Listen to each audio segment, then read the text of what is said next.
This is a 57-kilo matchup between Alex Valyandis in the blue corner and John Shink in the red corner. I'm Ian M16 Butler, and now I'm sat here with my partner for the evening, Jamie the Haymaker Hay. It's always good to be with you, Ian. Good and fights. Also with you. We've seen some good fights from tonight on ice, but John Shink we seen not long ago, didn't we, mate? Well, certainly did, and we saw his opponent earlier on this evening. What a fight they had back on Shinobi. That was a superb fight, very good wrestler, and there we go, straight away into it. The great thing with these lighter-weight guys is it is just backwards and forwards action. They're so fast. He's got to watch his neck though there. He's caught him, but it's a good trip, and he's worked it out into side control, half guard now. Yeah, he did manage to pass on the way down, but he's got himself back into the guard. Yeah, when we seen him against Steve Rogers, he was very tough, wasn't he? Very resilient, really good wrestling, and came out just about on top in every round. Certainly, and we saw earlier on how strong Steve Rogers is. So it's good for him, to see him dominate someone like that. It wasn't so much a domination, but definitely a clear win. Oh, yeah, he definitely was. I mean, Shink is a very tough guy. He's a strong 57-kilogram fighter as well. So let's see what he can do here against an extremely tough Valyandis. He's in the top position where we thought he may start off. Yeah, certainly, he might, if he can get all the hook in, he might have got the back there. Can he stretch him out? Now, from what we've seen in his last fight, he struggled to finish a couple of times. However, was very dominant going for the finishes. He did. He just seemed to rush the positions a little bit. He didn't quite get that finish. Here again, look at that. He's flattening him out. See, but I feel he's doing the same thing again, where he's rushing everything through. He's trying to get the fast pace. I agree, just not quite getting the solidifying the position before he goes. And that's got his ended up in guard. And we've seen some great stuff from the IPC boys, haven't we, tonight? And Alex Valyandis is very, very good as well. Certainly, I mean, skill-wise, they've had some of the best guys for submission wrestling. Yeah. I mean, so far Shink looks the much stronger of the two, which again he looked in his last fight, didn't he? A very strong 57-kilogram. Yeah, he's definitely pushing the pace. He's the one making the moves. Again, another takedown. Some superb wrestling. Really nice takedowns. The way he works that trip every time, it's superb, isn't it? It certainly is. I'd like to see him working some more strikes once he gets into these positions.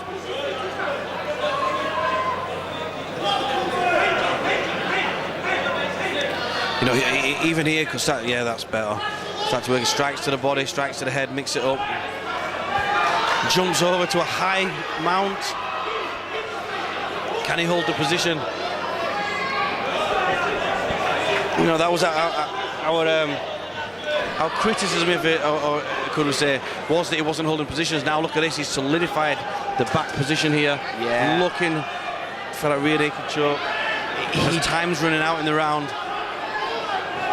He's had a very good round so far, John Shink. I mean, you could even call that a 10-8 round, the way he dominated it. I mean, Valyandis did nothing back to him at all throughout that fight so far. That was at least a 10-9 round to John Shink. We're seeing the same sort of thing last time, where he came with, velocity and power, and he worked at extremely quick pace, and he outpaced Steve Rogers, didn't he, last time? That was what it was. Yeah, it certainly was, and like I said, our criticism was the way he was holding position, but there, as we saw in that round, he's a little bit more controlled than he was the last time we saw him. Yeah, he was. Absolutely. Do you know, we were talking before about Aaron Abbey was mentioned before? Yeah, certainly. And now this would be a perfect fight for Aaron Abbey. Someone as quick as this. Very much where so. Abbey could really put his skills together and fight someone as good as this. I mean, obviously Abbey's just turned pro now, and it'd be a great fight to see. Yeah, it certainly would. I mean, these smaller guys have some great matches to be made. If you know a good sort of promoter, matchmaker yourself, we could start to get these fights on. Yeah, I think I know one. Tom Blackledge, is he called? Yeah, that's him. No, some great work from Tom Blackledge tonight with some unbelievable fights here. Yeah, certainly. We're a very, very evenly matched card so far. So let's see what Shink can do in this round. I mean, he looks like he's outpacing his opponent so far, and he looks like, you know, he's very, very quick. He's got some great takedowns. Look at that, straight, gets the takedown, trying to get the hook in. He's settled down to the side. When we talked about him last time, though, we just said he lacked that finish. That's right. Let's see if he's learned from it. But at the minute, it looks exactly the same fight as the first one we've seen of him. I think so, but there was a few times that first round where he was showing glimpses of more control, you know, holding the positions.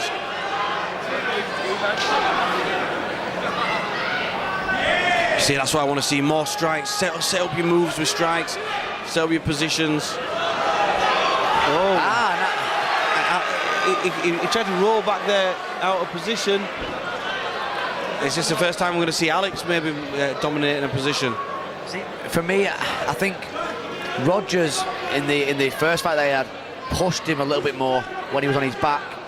That's where you need to try and get him. That's where he flails a little bit, and you can beat Shink on the back, or you can score points at least. So he's doing the right thing here. Getting back to his feet though, is he? And there we go. Transition straight into side control. Yeah, so like 3/4 past there. Going for some big shots though, Ian. He is. He needs to be very careful with the up kick. You know, it's a risky position, but I like the way he's taking that risk. He's firing those big shots in. Neon Belly's a step straight across, and because his opponent turned away there, he ends up on the back. Oh, he's looking for the triangle. Oh, and he's got it. And he's got it. Can he control the head? He needs to control the head. So you see quite a lot of hooking the leg from here, and then pulling their own leg through, and he seems to be... Maybe it looks like he's trying to switch to the armbar, maybe. See, from where he was, I wouldn't have done that myself. Well, like I said, its head control is very, very important from that position. He's going for that triangle, though. He's really working for it. He certainly is, pulling down the opposite shin. There we go. It's a little bit more tight now. He needs to just get that shin right down to his knee. If he could just control the head. Looking for an omoplata. Not often you see those finished in MMA. Showing a great array of skills. Yeah, both fighters very, very well rounded, aren't they? Certainly are. You know, great vocabulary of techniques. Let's see what Shink can do here, up against the cage. See if he can start dropping some shots. See, there we go. That's what you want to see. That's exactly it, yeah. Setting up those takedowns, setting up those moves with the strikes. Absolutely punishing him against the cage. I'll tell you what, you are never going to see a boring John Shink fight. No, I really don't think you will. I agree with that. I would pay to watch him on every single card he's on.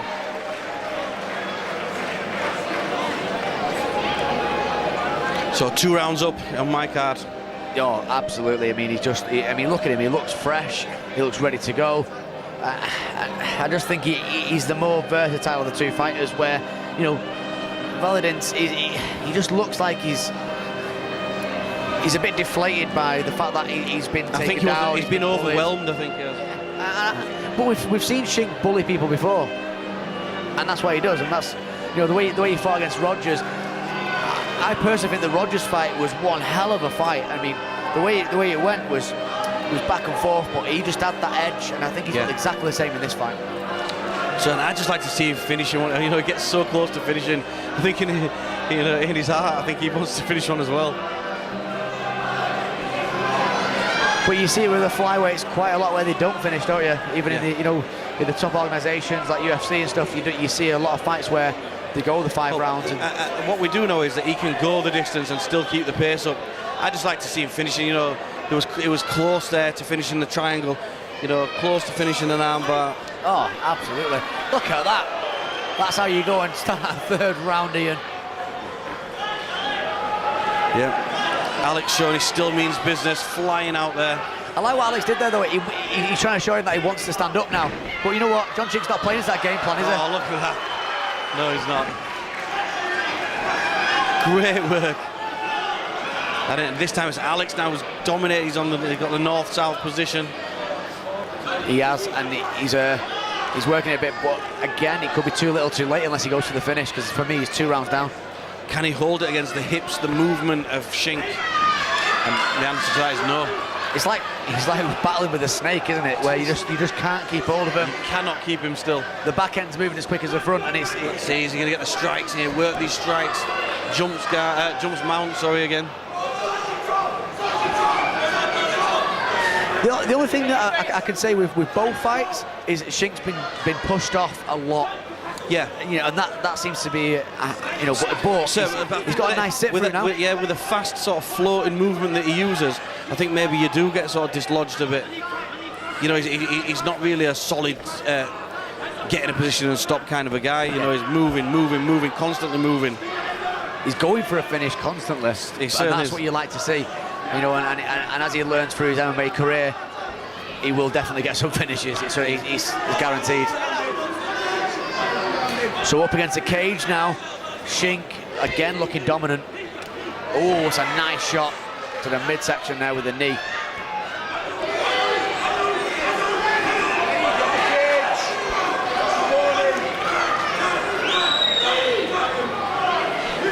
So, bit of a warning there from Brad Conway. Yeah, I'm not sure which one held the fence. I'm not really sure what happened there. I think it was just a slightly low knee. He was checking he was okay, and he was saying, yeah, he is. Yeah, you see, he's dropping some good shots, but not the finishing shots that you want to see. Certainly not. Oh, he's looking for the armbar. Could this be it? Could he pull out a win here? He's not. He's got the elbow past. That could have been a shock win there for Alex after the dominance of Shink. Showing Shink that even late on now, he's got to be wary. See, one thing that a lot don't know now as well within the rules of MMA, when you're in an armbar position, you can actually spike your opponent as long as you're defending an armbar. Certainly. It's for the other person to let go, isn't it, Ian? It's in their interest, yeah, to let go of the shot. So here we are, Shink pretty much locked in. The last 10 seconds. Can he finish with a barrage of strikes? So another great win there. Oh, it's another superb win for John Shink. I mean, he's one hell of a fighter, and he's making waves in that 57-kilogram division, isn't he, Ian? He certainly is one to watch, and like I said, he's someone I would pay to watch every time.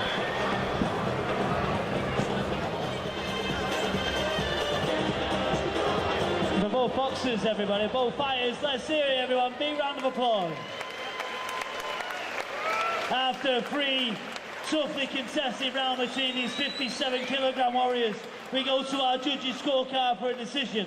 All 3 judges score this bout 30-27, declaring your winner by unanimous decision out of the red corner, John Shink.